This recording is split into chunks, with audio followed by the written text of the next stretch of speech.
This is the NKU men's basketball preview program for the 2014-2015 season. I'm Jim Couch, along with head coach Dave Bezold, senior Chad Jackson, junior Jalen Billups. And coach, let's start with you by looking back just for a moment at last year. You guys win 9 games, and you had, if not the youngest, certainly one of the youngest teams in the country with no seniors, 1 junior. You upgrade that a little bit this year. You have a couple of seniors, but those freshmen and sophomores have moved up. So if nothing else, you gain experience last year going into this year, and that's got to be a good thing. Oh, absolutely. We felt great about the opportunity that they had to get out on the floor, getting into a lot of minutes for all these young kids. They were in a number of situations throughout the year, whether it be close games at the free throw line in big situations, having to defend in big situations.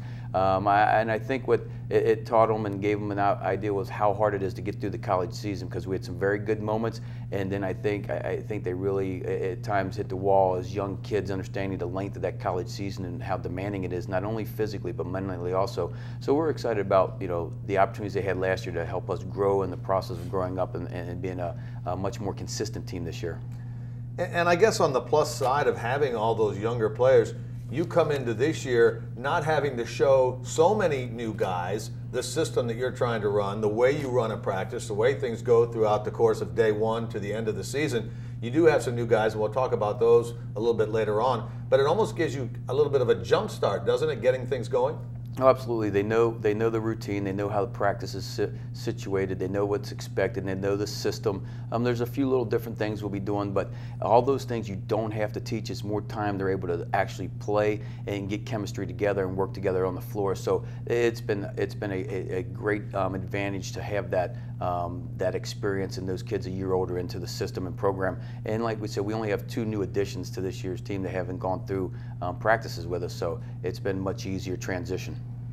We mentioned that there are some new players this year, and we will talk about them, but one of the guys that's coming back this year is a senior, Chad Jackson. Chad, one of the 2 seniors on this team, both Jacksons, not related, the other being the junior college transfer at Jordan. But Chad, last year was a redshirt year for you. How difficult was it for you to come in, day out, watch what was going on, not be able to try to help your teammates? I don't think it was so much difficult as it was just knowing or just realizing that was the right thing to do. I gained a lot of experience looking from a different perspective, just realizing what it takes to be successful, and just trying to help these guys out day in and day out. Did your game improve? And that may sound funny because you weren't playing, but did your game, do you think, improve by working on specific things and not having to go through game practices and the like, but you were able to work on individual things more? Yeah, of course, definitely. That's one of the main reasons why I did what I did. That, and I just gained a lot of more confidence in myself, in my game. Taking that year off just really gave me a chance to just sit back, relax, and just realize what it took for me to take my game to the next level. So. And Jalen Billups, a junior, last year you get a full year in. Of course, 2 years ago you had the problems with your heart. You overcame those. How was it for you coming back last year and getting yourself up into game speed again? Well, it was tough for me at first, but after about 5 games, I got used to it. Although I did struggle most of the majority of the year just because I was out of shape, but it helped me mentally more than anything. It kind of helped me just like figure out what I need to do the next season just to be better. Size-wise, this team doesn't have the big 6'10", 6'11" guys, so you guys were often going against much bigger bodies inside. How physical was the inside play last year? Oh, it was very physical, very physical. I think the most physical game was Kentucky. It was just like dealing with like people that make you look like I make Todd, like me and Todd, they made me look like Todd. So just dealing with that, and they're fast and strong, it was just like kind of rough, like adjusting to at first. So we talked about winning 9 games last year, and certainly you guys had won a few more that first year transitioning from D2 to D1. What kind of fire does that give you during the off season, starting with the spring, then into the summer, and now the fall again, to say, hey, we're better than 9 wins. We need to collectively get together and work on certain things to try to improve ourselves, to get more than 9 wins. How much of a drive is there in you guys because of that? There definitely is a drive. I know a lot of us were disappointed after the Florida Gulf Coast game, and like just immediately got to work, like changing our games, losing weight, whatever it took to like for the greater good of the team. So yes. Chad, and I imagine it was great for you to finally get to jump back into things, working with your teammates. Right, it was definitely big. Like I said, or like Jalen said, nobody was happy with winning 9 games last year, obviously. So I think coming into the preseason and the season already starting, we just realized what it takes and what we need to do to be successful. Coaches have been preaching to us what we need to do to be successful, and I think everybody's buying into that system, and I think we'll be successful. Dave, we talked about some of the new players that you have this year, and you said there are 2 new players that haven't gone through the system. One who was with you last year as a redshirt that now finally will be able to play this year, and that's Jared Bryant. But talk to us about the new guys you have, Taylor Persons, Jordan Garnett, and then Jared Bryant. Well, Taylor Persons he's going to give us some size. I know you made a comment to Jalen about how physical the post is and being smaller. Well, all of our guys are. And Todd Johnson's 5'9", the guard from Mercer 6'4", so it's the same height and strength disadvantage. So it's across the board that each one of them have a positional battle with that element. Taylor Persons allows us to catch up a little bit. He's 6'2", 6'3" point guard. It's about 225, 230 pounds. So physically, a lot of times freshmen aren't ready. He's ready to go out there and compete right now. He's a tremendous competitor. And so he's going to add a lot to us that way. Jordan Garnett's about a 6'5" athlete, and he's a kid that can defend really well. And that's something that really we were lacking last year. Defense, we went from 199th ranked in the nation, and in 1 year we dropped all the way to almost the worst defensive team in America. And so that's something that's an emphasis, and Jordan Garnett's capable of helping us in that area.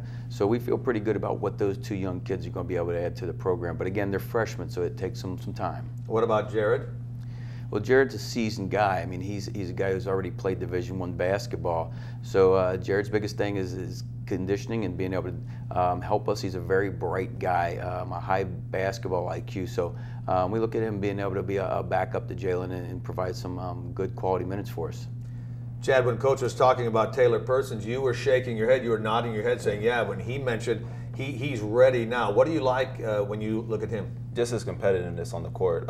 When you come in when I came in as a freshman, I just didn't have that nature that he has, that he brings to the court. He's just very confident in his game. He's a competitor. He makes people around him. He's one of those guys that you hate playing against, but you love being on his team in practice. And thankfully, coaches let him be on my team most of the time he practices. So I thank him for that. But yeah, he's just a competitive guy. He's going to bring a lot to the team. And Jared, Coach talked about Bryant backing you up in the post. I would guess it's important for you guys to work together and know the strength of one guy, the weakness of another guy, and so when you come out for a few minutes, you don't feel like things have gone down when he steps in. You guys work well together? Yes, I've known Jared pretty much my whole life, so I know a lot of his game. And like, if I do come out the game and he comes in, I'm not worried at all because I know he'll take the load for us. Yes. Coach, you've always been a man-to-man guy. Will that continue this year as it has? Are you mixing some other things in, or how are you guys going to go about things? Well, we feel like this year we're much more adept to be able to go back to man-to-man. We had to play a lot of zone last year. And I'm open-minded about it. If it helps us in situations, I'm very open-minded and maybe having to go in that direction for various reasons. But we've got to get back to being able to guard defensively the way we have in the past, and we're getting there. We're getting there. Offensively, a year ago, you were averaged in the 50s to low 60s, and if you had more than 65, that was a very high-scoring game. Do you see yourself being able to score more this year with, among others, the addition of Chad? Again, that depends on possessions, and the reason that happens is, we had the controlled possessions the first year in Division I. We controlled possessions, so when you look at that, it's how many possessions are you putting in the game, and we've got to play a system that allows us to win. That's the biggest thing. Would I love to score 120 points? I sure would, but are we built to do that?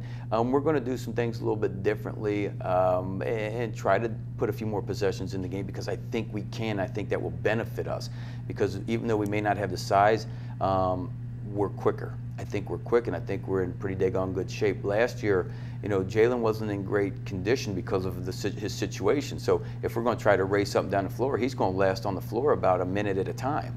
And so your true post player is now in the game, you know, probably about 60% of the time. So you got to look at the personnel and go, okay, what fits? And there's some things this year that we'd like to do that we think fits our program and our kids that'll make us successful.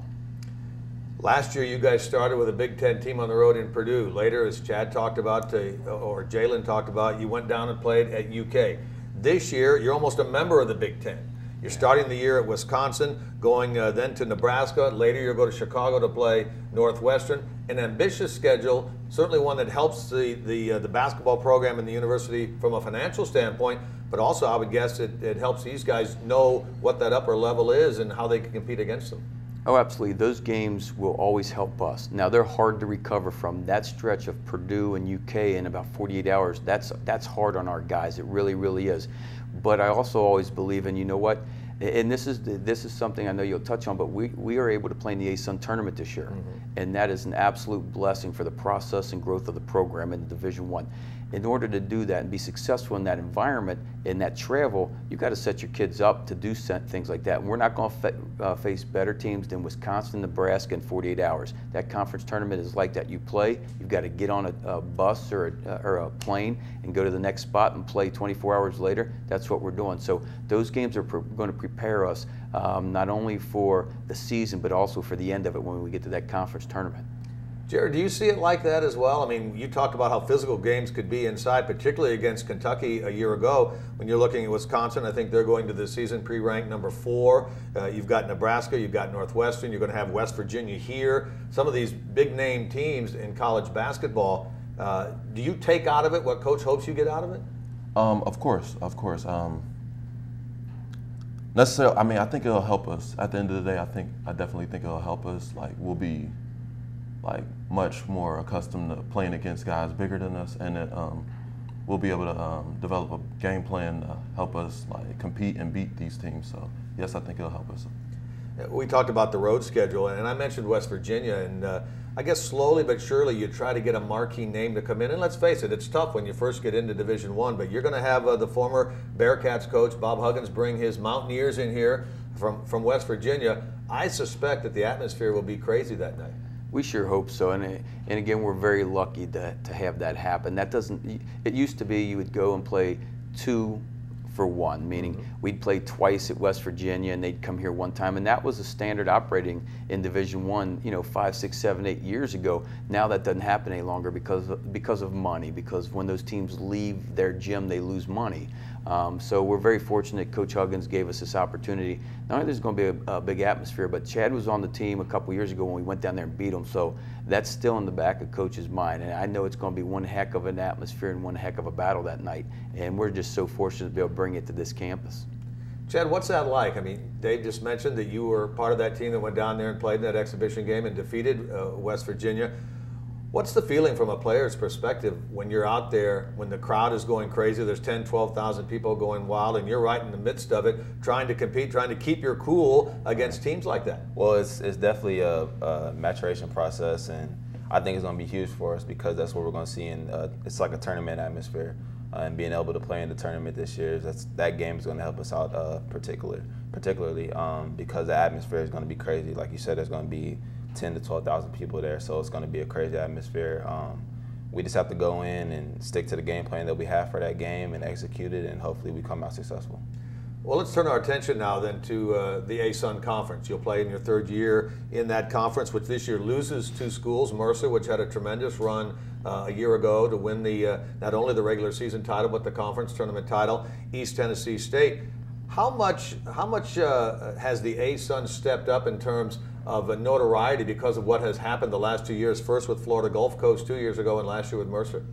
Well, it's a conference that has a lot of respect now, and it also has a blueprint for winning in the NCAA tournament. Those 2 teams were built a certain way, their schedule was built a certain way, and so you want to be successful and win the conference and then have a chance in the NCAA tournament. When you get there, look at the blueprint, and they are both pretty similar on how they were built.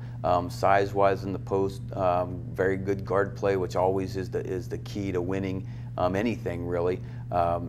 Again, nationally they're really well known, and so we're just very thankful that happens, because then when you go out and recruit, you can say, yeah, we're this. Mercer just beat Duke the year before. Florida Gulf Coast beat Georgetown and San Diego State, and we're in the Sweet 16. Those teams are really, really good, and that's the talent we've got to attract to get, be competitive and win this conference.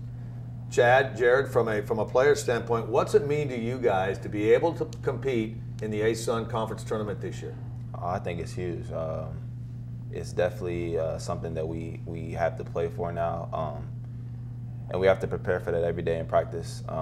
Like Coach said, that's going to be a rough stretch of games, and we have to prepare ourselves mentally and physically to endure that tournament and hopefully make a run at it. Isn't it great, though, and Jared, we'll get to you in a second, isn't it great to know that when that last regular season game comes up, based on what you did in those 14 conference games, is going to allow you to continue to play? It's got to be a great feeling. Oh, yeah, for sure. Not that those games didn't mean anything in the year before, but now it means a little bit more because that's seeding and that's whatever the case may be. But now that last season or that last regular season game is over, we have the tournament to look forward to, and we got to go out and play well in it.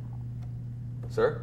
Well, piggybacking off of what Chad said, yes, it definitely gives us something to play for now. I mean, like, it just felt like the NCAA was punishing us for just like being a newer Division I team, but now like getting the opportunity to go into like postseason play, it just motivated us more just to like become better and just like, show what like our talent is.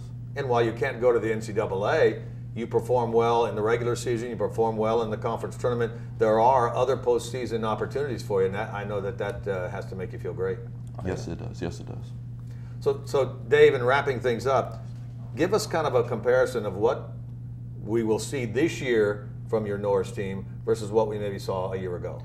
Well, last year I thought we were inconsistent on a number of levels with defensive fundamentals and offensive things, and that's what we need to see different this year. That'll be the growth, is we're fundamentally more consistent on everything we're trying to do, our scheme, and following game plans and everything like that. And also what we need to be able to do this year is last year, I think 7 games came down to the last minute or last possession.